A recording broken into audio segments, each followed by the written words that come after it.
Right here, I'm just cutting a piece of 2x4 to 3/4 inch thick and 2 1/4 inch wide. Now I'm just marking where I want to cut. I'm drawing out 2 T-shapes that will become the ends of the hinge that allow you to adjust the position of the phone stand.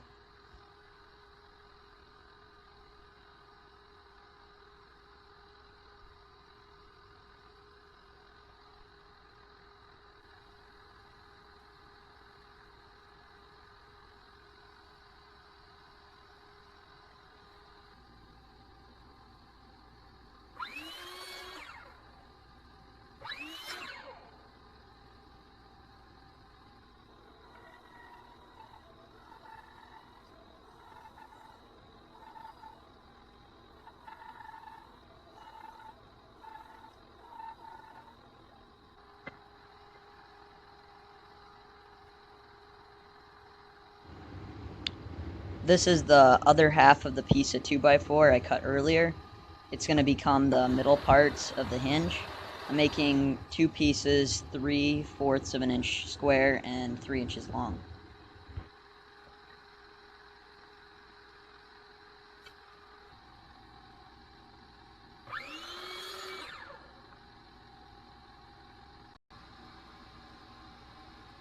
The 2 middle pieces weren't quite even, so I'm just sanding them until they're the same length.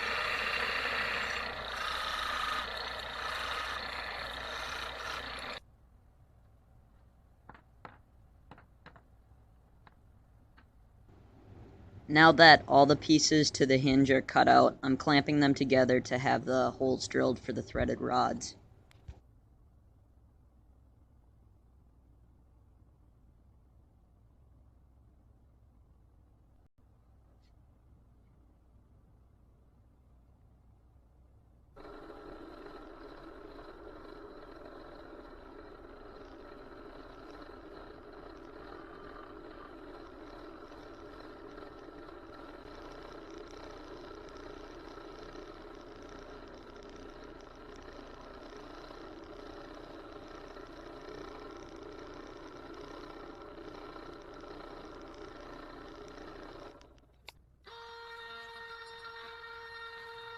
Next, I use the router to round over all the parts of the hinge.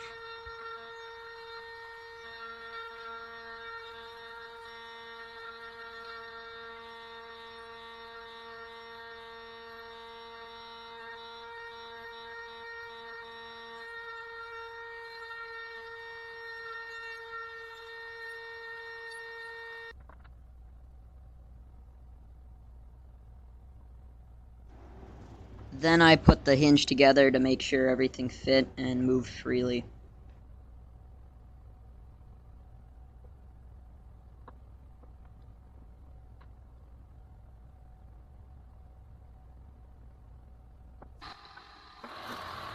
Now I'm cutting a 5-degree bevel on what will be the ridge for the phone to sit on. And I'm using some small scraps of mahogany and hickory to do this, just to give a little contrast.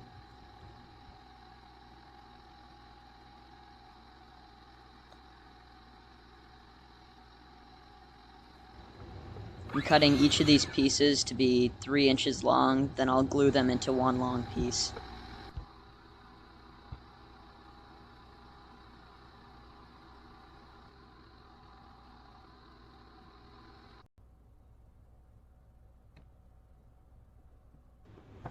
Once the glue dried, then I ran the ridge through the table saw one last time just to make sure all the sides were even.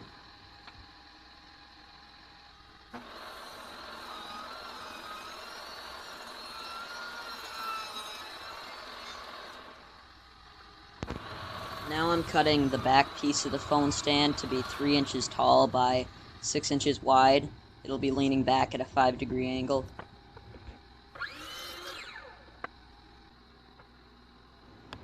Then I glued the ridge and the back piece together.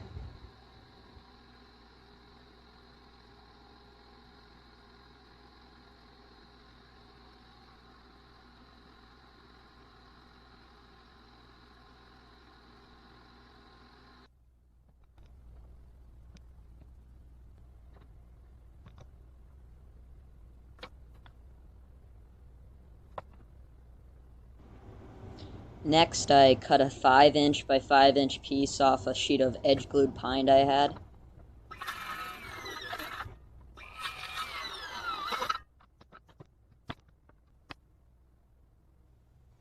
This piece will be the base, and it has to be kind of big so the phone stand doesn't tip over. But just so that it isn't so bulky, I cut it into a circle on the bandsaw.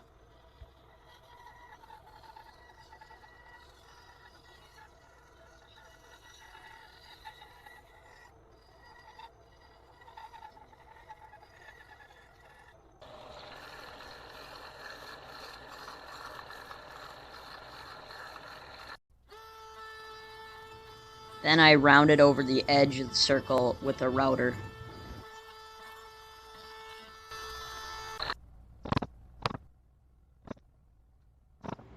Next, I chiseled out a slot on both the base and the phone stand part to put the hinge into.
Once all the pieces had been glued together, I took the hinge apart, stained everything, then put it back together.